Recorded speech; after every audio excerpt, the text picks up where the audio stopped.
Deceased plus high equity. How you gonna find somebody deceased? You can call them, but it just goes to voicemail. That I fail, that I'll never make it out, yeah. Please tell me all the bad, never good. Fill my head full of every single doubt, yeah. Please say any negative thoughts, I pop off. Right, I saw this graphic. Key tips. Right, this is how to get deals on the ugly house business doing cold calling, okay? Because that's how everybody gets told, hey, you should do cold calling if you're going to do the ugly house business. So it says here, key tips, call the first 3 to 4 numbers in the skip trace only. All others are usually incorrect. Okay, I think that's a pretty good tip. Okay, all right. We do some skip tracing in the pretty house business. This is probably a pretty good tip even for the pretty house business. Okay, if you don't know what I mean, it's probably because you haven't skip traced anything yet. And when you do, you'll realize you get 7, 8 numbers, sometimes maybe a few more, maybe a few less. Usually only the first 2 or 3 or 4 is the right one. All right. Second tip, call all records a minimum of 7 to 10 times each, then recycle. Okay. I don't know what recycle means, but that seems like if we're gonna be in the ugly house cold calling business, that's hitting up 7 to 10 times each record. Okay. I don't know. That seems like a lot, but this is the ugly house business. This is somebody getting trained in how to do it right. Okay. You want 10,000 records per agent per month. Okay. But do recycle. Okay. So in other words, you're going to have to do at least 10,000 records, and you might need more than one or VA. You might need 2 or 3 or 4 VA. The CC conversion is approximately 1 out of 40. Okay. That sounds to me like 1 out of 40. I don't know, like 1 out of 40 leads is a deal, a contract. Okay, cost per lead, CPL, should be under $65 per lead, or under $30 is ideal. Can you imagine? I cannot. If I was sitting in this seminar and somebody was going through this, I'd be like very thankful for the information, because it's going to save me from doing this business at all, really. Just to be honest with you. That's what I'd be thinking. There ain't no way in hell I'm going to be paying $65 a lead and I need 40 to get a deal. Okay, so cost per deal, CPD, is $1,200 to $2,600. Wow, that's a bunch. That means that if you get a $2,500 assignment fee, you're $100 behind. Yeah, that means you gotta hit, man. You lost money. Yeah, you gotta hit, and if you don't hit for a month or two, you're just straight up out of business. Like, and you owe grandma money now. You know what I mean? That's just really where most people are, I think. And so this, I don't know why the masses flock to this ugly house shit when this is the reality of it right here, is what the training is behind the scenes. Somebody bought a $15,000, $40,000 seminar on how to wholesale ugly houses, which is crazy. All right, I agree with Zach Ginn on that idea, man. It shouldn't be that expensive not to wholesale ugly houses. Jesus. All right, well, but anyway, there's some good information. Somebody sent us a couple snapshots and put it on Facebook. But here's some good information. Look, here's the list they recommend. Tired landlords, 15 years owned, high equity. And somebody might be thinking, well, Justin, since you're in the pretty house business, why are you even sharing this? Well, because, you might want to do this, if you're following my model, you might want to do this in the local market that you live in. Okay, you know what I mean? Probate, or maybe in another market. I don't know. Everybody's path is different, but I find it interesting. Probate plus high equity. Okay, we were just talking about high equity. Man, I wonder if you could find. See, negative equity is what we were just talking about, not high equity. Right. Okay. Deceased plus high equity. How you gonna find somebody deceased? No, I'm just kidding. You can call them, but it just goes to voicemail. All right. Inherited plus high equity. absentee plus high equity plus 10-year owned. I don't know. If you're in the business, I think that's some pretty good information. I would at least take a snapshot of that right now out of our video here today and go look up your local market on PropStream and see what kind of numbers you can pull. Or Yeah. at least, maybe your state or something. Go play around with some of these ideas for list filters. With around $500, how could I most efficiently use that money to get a deal? I think you better go buy a tank of gas and some new work slacks and a button down and maybe get a job. Because if all you got is $500, I mean, I'm not saying you got to have a lot of money to start, but I'm saying we have to take care of our needs here a little bit, right? We have to take care of mama. Okay. Got to take care of mama. Got to take care of the light bill. Got to have water. Got to have sewer. You might want to have internet. So you think he's saying $500 to his name, or you thinking? Or it sounds like $500 budget to put in his business. I don't know. It's hard to say. The answer that a lot of people gave him was driving for dollars. Yeah. One guy said, take yourself to dinner, pocket the rest, and pull free lists on PropStream, a trial, there's a lot of, kind of witty ideas, but I think, to do the ugly house business, to take it back to what we were just talking about, to do the ugly house business and to hit these numbers doing 10,000 records, skip traced, cold called, $65 a lead. Oh man, cost per deal, he's already fucked. Mm-hmm. You following me? My thoughts here? Where I'm going with it? Yeah. Because if you say if in the ugly house arena, yeah, bro, it might not be that time. Yeah. Mm-hmm. So I love what I do, the model that I'm using, getting the for sale by owners, because honestly, you can run this business part-time the way I recommend on $250 a month, really somewhere in that department, scrapes and texts and all that shit. Yeah.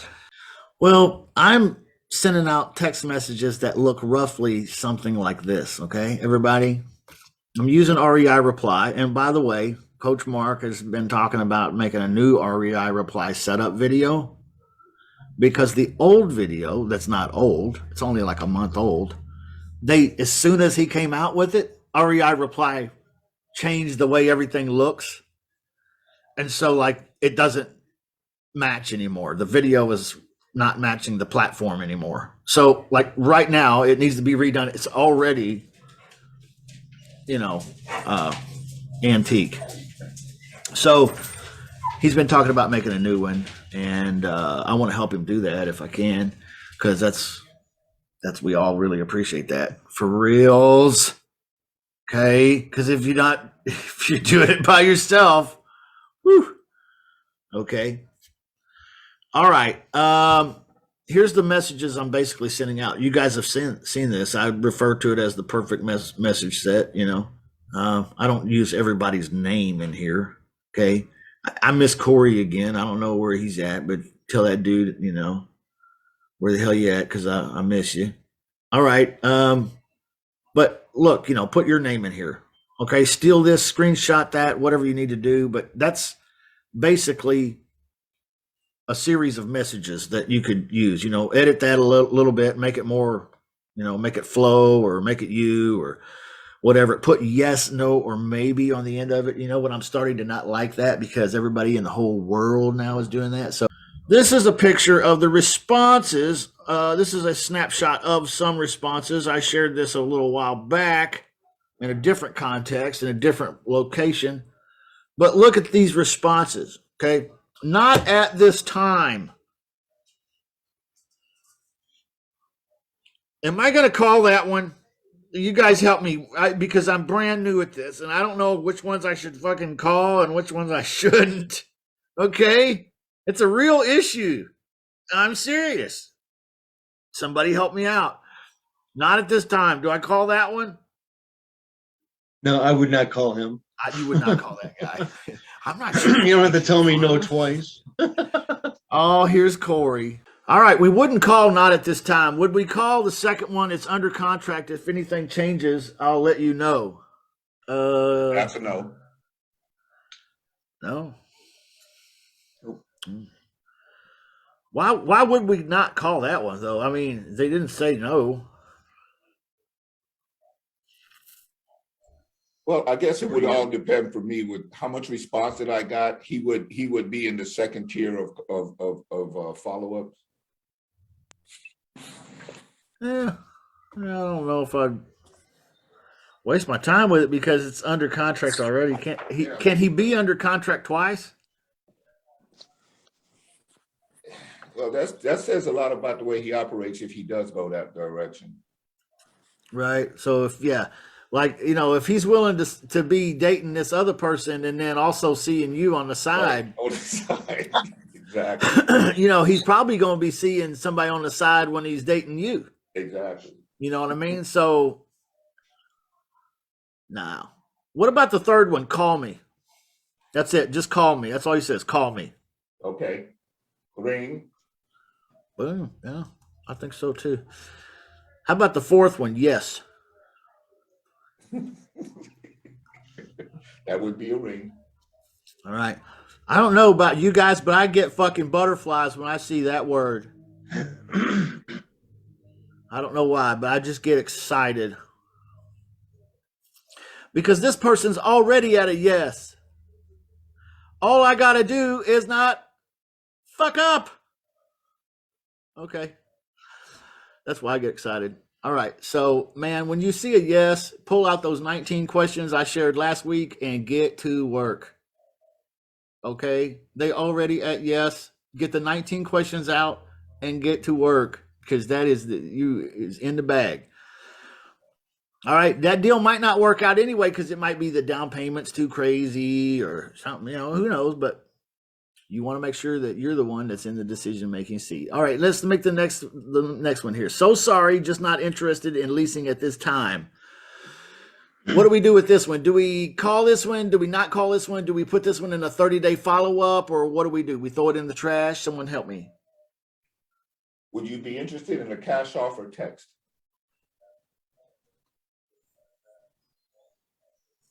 Well, hell yeah, they'd be interested in a cash offer. I mean, they're glad you asked now.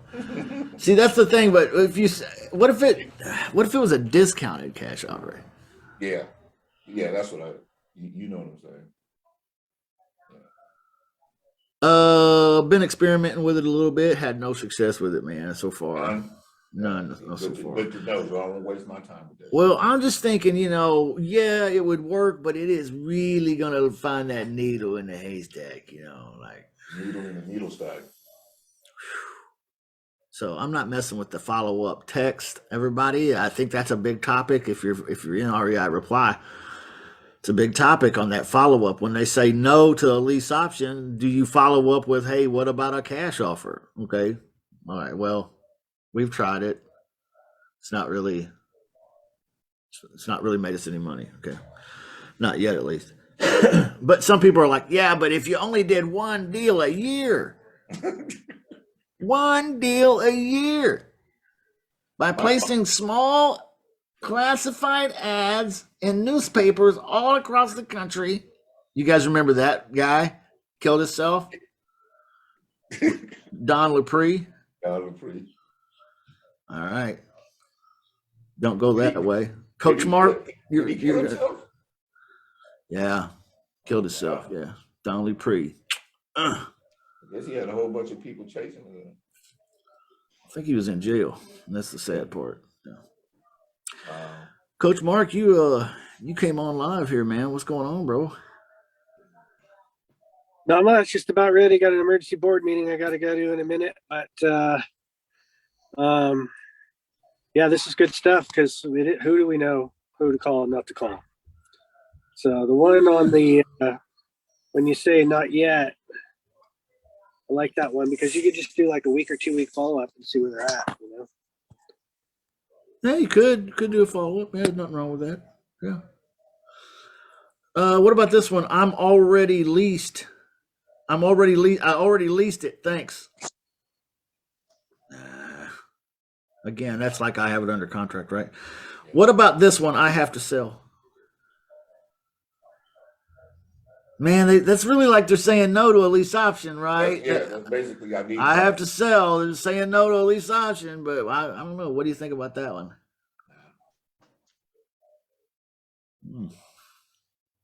You got What'd you time, call call and lowball, you know, see if you can get a wholesale deal. Might be some urgency there, Okay. kind of showing a little motivation. I mean, maybe they said I have to sell. Maybe. Okay. Yeah. I don't know. I'm sorry, we are not exploring any lease options. That's the next one. You know. I'm sorry, I would not be able to do that. I need to sell. That was the next one. Okay, let's look at another response. It was a typical lease options text that went out. That person said no. And then in a second text, they said, I want to get rid of it now.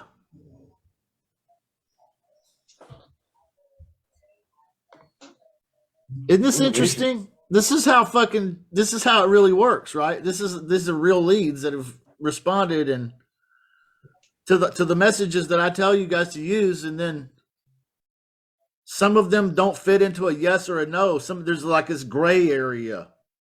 Like this one here, no to the lease option, but then follows it up with, I want to get rid of it now. Is that worth calling?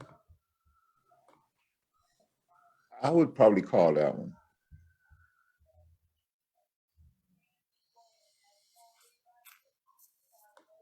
Or let's be honest, we're going to actually look up the address on Zillow. We're going to see what the population of that town or county is, and then we're going to be like, Yeah, it's got 4,000 people in it, even if it is an ugly house deal, and I get it for 10 cents on the dollar. Is there any person in the whole region that want to live there or buy that? Or is there any fix and flippers anywhere? Mm-hmm. And then we're going to be like, nah, don't call that one. Yeah. Right? Cash in the bag, stadium packed. Born a rock star in this life, gonna live it up on the attack. Baby, I'm bad. I just wanna get caught up in this life. I'm crazy, I'm mad. Doing no cap. Only God wants you, better go live it up. Cash in the bag, stadium packed. Baby, I'm bad. Yeah. Baby, I'm bad. I just wanna stay bad, stay mad, shit.